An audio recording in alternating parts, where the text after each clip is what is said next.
And then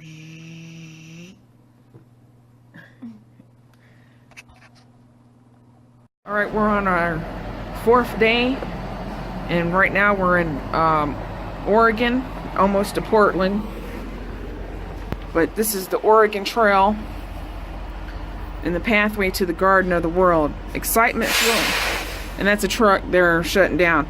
Excitement filled the air May 22nd, 1843, as nearly 1,000 Americans left Missouri toward new lives in the Oregon country. During the next 2 decades, more than 50,000 people immigrated to a land of abundance, a land that Abigail Scott, immigrant of 1852, called the Garden of the World. The Oregon Trail was more than 2,000 miles through what Riley Root, immigrant of 1848, described as landscape without soil.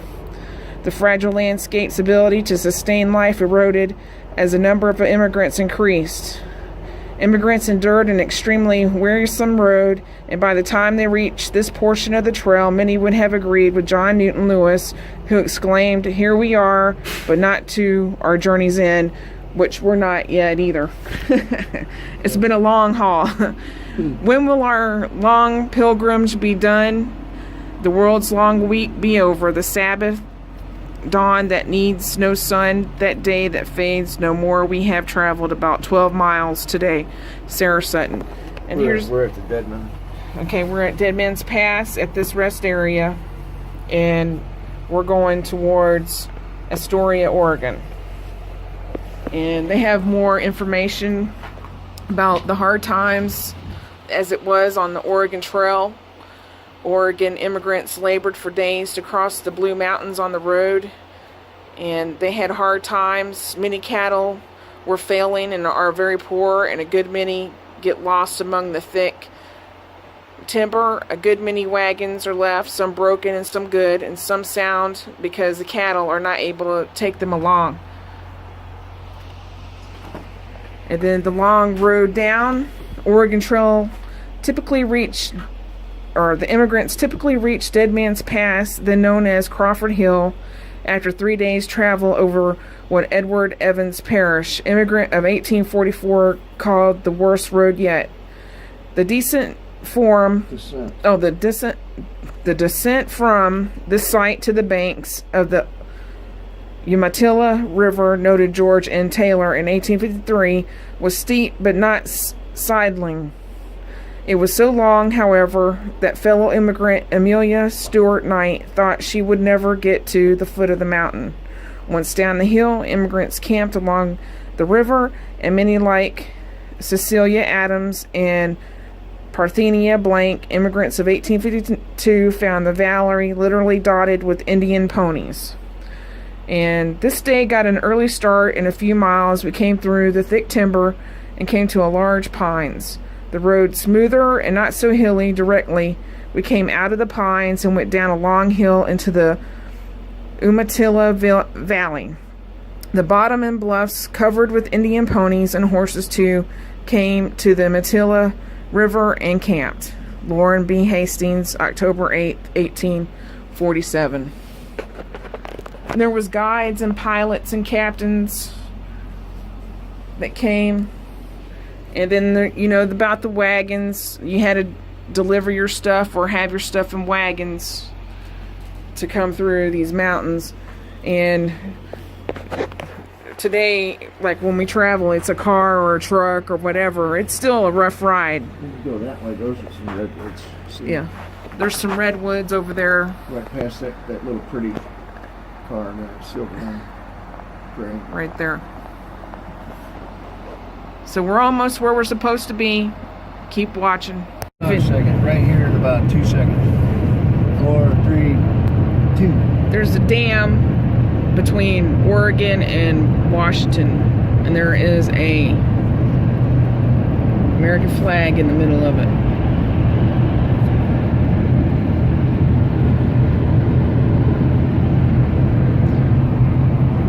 I'm trying to figure out over here if that's Mount St. Helens or not.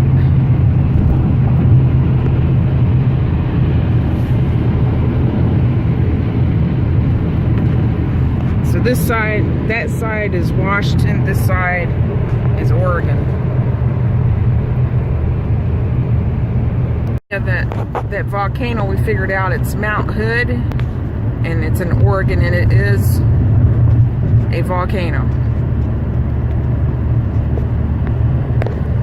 And going over the bridge, Astoria, Oregon. This is my video. Leaving Astoria, Oregon. And I'll show you the view in a minute when we go over water over this bridge.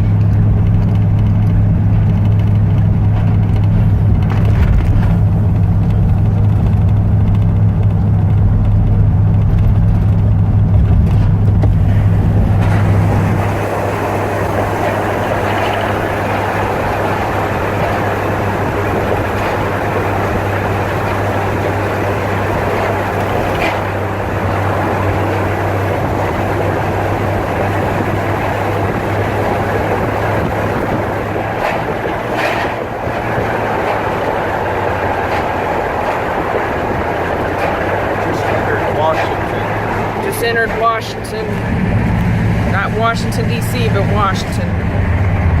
Maybe a few minutes. Yeah, for about 2 minutes.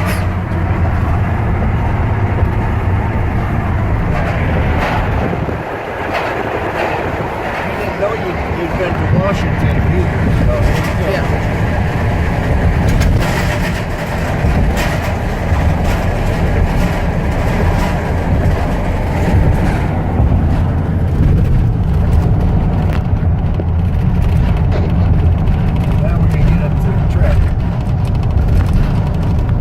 These are some crazy drivers. And I've been to plenty of places, and this was crazy last night. There's a logging company. That lumber looks like it's all red pine. Could be. Make some siding out of it. Some good deck woods.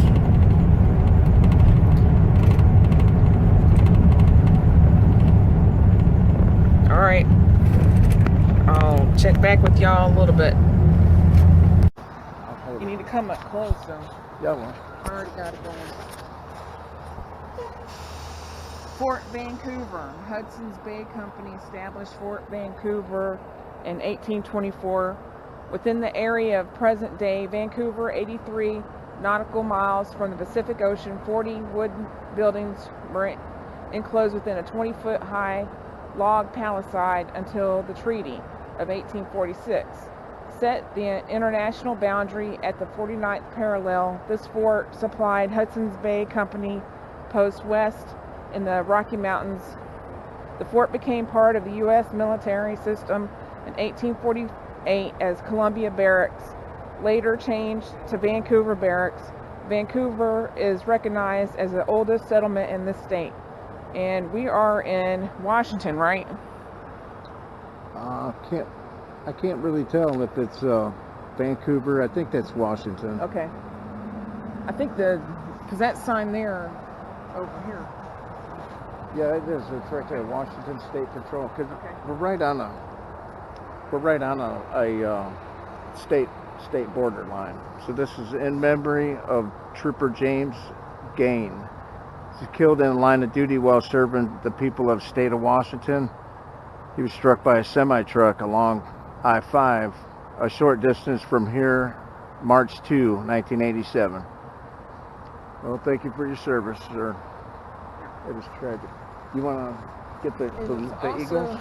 Yeah. It's Look at also these. the blue eagle. No, I mean the tree. Oh, I've never seen a tree. That's neat. You might not be able to see what's on the ends. Kind of looks like little berries or something. we're also on a Blue Star Highway, Memorial Highway, a tribute to the armed forces that have defended the United States of America, sponsored by Washington State Federal Garden Clubs and organizations. And the people of Washington State remember the men and women who have endured hardships as prisoners of war, who have been killed in action and those who are still missing in action.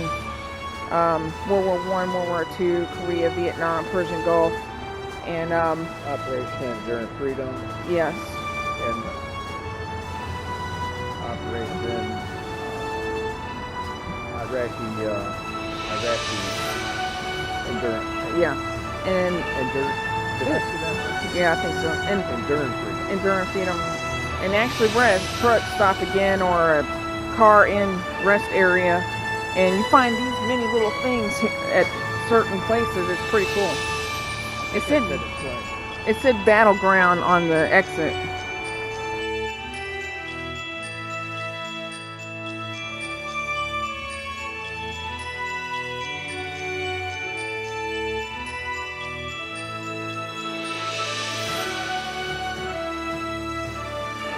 Hey friends, as mentioned before, you can now click at the very top left of our channel's banner to make PayPal donations and contribute any dollar amount to lend support.